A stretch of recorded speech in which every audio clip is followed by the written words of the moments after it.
Xolodesda 3 ta xatosi va 3 ta muhim siri. Birinchi xato: mol oyoqlari bilan birga go'shtni bir paytda qozonga solib qaynatish. Bu holatda mol oyoqlarining yoqimsiz hidi go'shtga urib ketadi. Ikkinchi xato: mol oyoqlari 5 daqiqa qaynagandan so'ng suvni almashtirmaslik.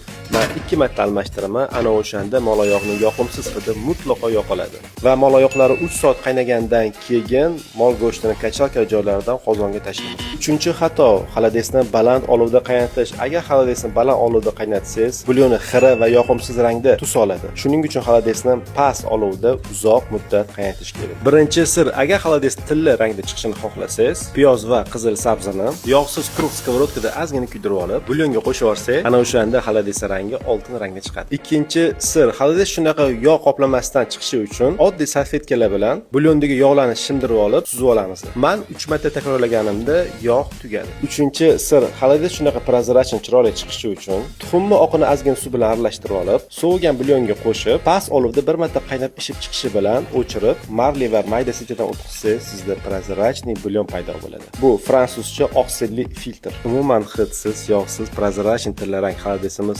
tayyor. Bu sirlarimdan albatta foydalanib ko'ring. Meni esa duolaringizda eslab qo'ysangiz yetarli. Har qanday xolodes Maltana bilan yanada mazaliroq.